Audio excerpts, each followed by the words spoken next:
AIIMS college है, वो all India institute है, वो all India institute of medical science वो इंस्टीट्यूट है वो। अब बताइए किसी को इंजेक्शन लगाना सीखना है तो प्लास्टिक में घोप के तो नहीं सीखेगा। तो जब भी मेडिकल कॉलेज खुलेगा तो उसके साथ साथ हॉस्पिटल खोलना पड़ता है। स्वास्थ्य की जिम्मेदारी केंद्र सरकार की नहीं है, राज्य सरकार की है। लोगों का स्वास्थ्य ध्यान रखना किसकी जिम्मेदारी है? राज्य सरकार। एम्स स्वास्थ्य का ध्यान रखने के लिए नहीं है, एम्स आता है शिक्षा के क्षेत्र में। एम्स किसमें आता है? और शिक्षा किसकी जिम्मेदारी है? दोनों का, शिक्षा दोनों का। सेंट्रल यूनिवर्सिटी भी होती है, स्टेट यूनिवर्सिटी भी होती है कि नहीं होती है? आप ये मत सोचिए कि एम्स प्रॉपर हॉस्पिटल है।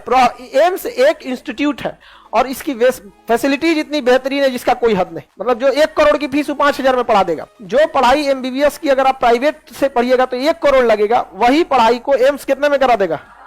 5,000 में। और एम्स के डॉक्टर, मतलब इंडिया में डॉक्टर बेस्ट तो आपको कहां से मिलते हैं? उसका इंफ्रास्ट्रक्चर, उस पर पैसे, क्योंकि संघ सूची का केंद्र सरकार को पैसे ज्यादा आते हैं, पैसे फंड ज्यादा देता है। लेकिन एग्जाम भी तो एम्स का बहुत टफ होता है। उस एग्जाम पास कर लिया वो आधा डॉक्टर वैसे ही है, नहीं समझे? आगे बढ़े तो एम्स कॉलेज जो है वो एजुकेशन के तहत आता है या स्वास्थ्य के तहत? स्वास्थ्य का ध्यान रखना किसकी जिम्मेदारी है? हाँ, आपके गांव गांव में उप स्वास्थ्य केंद्र होगा, बड़े शहर पे आपको सरकारी हॉस्पिटल मिलेगा। केंद्र सरकार का हॉस्पिटल देखे? कौन सी केंद्र सरकार का हॉस्पिटल देख लिया? किसके यहाँ केंद्र सरकार का हॉस्पिटल है? पीएमसीएच किसका है? राजसर। एनएमसीएच, ये सब हॉस्पिटल है सब कि नहीं? राजेंद्र नेत्र चिकित्सालय हॉस्पिटल है। बिहार पटना में एक को आपको मिलेगा। आपको कौन सा? एम्स। तो एम्स तो इंस्टीट्यूट है, केंद्र सरकार का। एक यूनिवर्सिटी है बनारस हिंदू यूनिवर्सिटी, बीएचयू। उस यूनिवर्सिटी के अंदर एक हॉस्पिटल है श्याम सर सुंदरलाल अस्पताल। वो इतना बड़ा हॉस्पिटल है कि जो एम्स के डॉक्टर होते हैं, देखिए डॉक्टर को अगर प्रैक्टिस नहीं करेगा, किसी डॉक्टर को यूनिवर्सिटी में ले जाके कहिए अब लेक्चर दीजिए, किडनी का स्टोन ऐसे फाड़ के ऑपरेशन किया जाता है, ऐसे ऑपरेशन किया जाता है, पढ़ाने में तो अच्छा हो जाएगा, अब फिर ऑपरेशन करना भूल जाएगा, प्रैक्टिस उठ जाएगा। हम लोग को कोई चमड़ा काटने को दे देगा तो कटे भी नहीं कर पाएंगे, उसको पूरा प्रैक्टिस करना था, काटेंगे कर करा के किडनी कट जाएगा। तो ऐसे हॉस्पिटल को मेडिकल कॉलेज कहते हैं। वहां प्रोफेसर दिन में जाके क्लास ले लेते हैं, मतलब 3 दिन क्लास लेंगे और 3 दिन मरीज देखेंगे। 3 दिन क्लास 3 दिन मरीज। तो क्लास में जाके पढ़ाएंगे कि देखो बच्चों किडनी का ऑपरेशन ऐसे करना है, ये करना है, ऐसे करना है। अब फिर 3 दिन उनको कहेंगे अब चल तुम ऑपरेशन थिएटर में। ऑपरेशन थिएटर में डॉक्टर रहेंगे और उधर वो सब झांक ताक करते रहेगा दूर से आराम से। अरे अरे बाप रे, किडनी आकर छोट रे। समझ में आया कि नहीं आ गया? 5 साल पढ़ाई होता है डॉक्टर का। एक्सरे कैसे देखेंगे, एमआरआई कैसे देखेंगे, सीटी स्कैन कैसे देखेंगे, ऐसा ना कोनो थमा दिया खाली ऐसे देख के चलेंगे, बहुत टफ पढ़ाई होती है। तो जो सर सुंदर बीएचयू में है, सर हम वहीं से क्लास कर रहे हैं, थोड़ा कौन सी हो गया बीएचयू में है, अच्छा पढ़ रहा होगा, होता है वहां पे बहुत सारे लड़के। अरे यूपी बिहार के बॉर्डर पे है बनारस, वहां पूरा भरे हुए हैं लोग। यहाँ पे समझ में आप बनारस के? हाँ अच्छा, कैमूर के वहां बहुत सारा हॉस्पिटल का इलाज भी हो जाता है। मेरे गले का ऑपरेशन बीएचयू में हुआ है, 150 रुपया लगा था।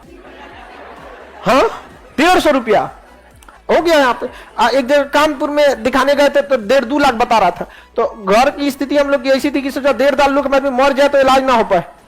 अरे बहुत जगह ऐसा होता है, 1.5-2 लाख सोचा, ना खेत था ना कुछ था, सोचा मर जाता आदमी 1.5 लाख रुपया ना आता तो कहां जाएगा आदमी? बीएचयू में एक आदमी बताया 150 रुपया में ऑपरेशन कर दिए, फर्स्ट क्लास। हाँ अभी तक चल रहा है। तो क्या चाहता है तू? अरे गधा कहीं का 150 रुपया में अभी तक चल रहा है।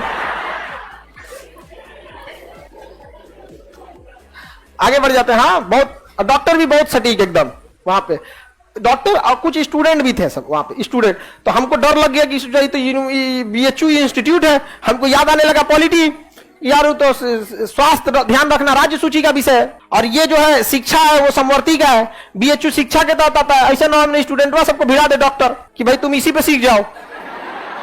तब तक उसी पे कोई एक तो उसी की लेडीज स्टूडेंट थी, वो आके एनेस्थीसिया दी, एनेस्थीसिया बेहोश करने के लिए। तो ये ऑपरेशन में बेहोश करने की जरूरत नहीं थी। एक नस, एक यहाँ की नस जो थी ना डिफेक्टेड हो गई थी, तो उसको काट के उसकी जगह सिलिकॉन का नकली नस लगा दी। तो आजकल ना टेक्नोलॉजी इतनी आ गई है ना कि अब बेहोश नहीं किया जाता, उस एरिया को शून्य कर दिया जाता है। आजकल तो जो लड़का सबके लिए डिलीवरी का ऑपरेशन होता है ना महिलाओं को, उसमें बेहोश किया जाता है, अब बेहोश नहीं किया जाता है। अब बहुत जगह एनेस्थीसिया स्पाइनल में दे दिया जाता है। तो इस एनेस्थीसिया दे दिया, हमको लगा कहीं ये मत कर दे, डर लग रहा था भाई तुम स्टूडेंट हो, हाथ साफ कर लोगे हमारे पे। तो मेन डॉक्टर आए आराम से हरियर चादर उधर उड़ा के, उसका कोई टेंशन नहीं मैं करूंगा। ओके सर बढ़िया आप करिए, तो हम तो खुश हो गए। न तो हम डर रहे थे यार। और उसपे हमसे साइन कराया था कि इस ऑपरेशन के बाद यदि आपकी आवाज चली जाती है तो इसके लिए हम जिम्मेदार नहीं है। अरे वो नहीं कराया तो कोई दिक्कत नहीं था, करा लिया तो दिक्कत होने लगा हमको यार ऐसा क्यों हो जाता है। तो किस में आता है ये? शिक्षा में आता है। किस में आएगा? तो समवर्ती सूची में क्या आएगा? शिक्षा। क्या आएगा? स्वास्थ्य समवर्ती में आता है। किसकी जिम्मेदारी है? राज्य सूची। एम्स में जो इलाज होता है स्वास्थ्य के तहत होता है या शिक्षा के तहत? हाँ, शिक्षा के तहत होता है। समझ में आ गया कि नहीं आ गया यहाँ पे?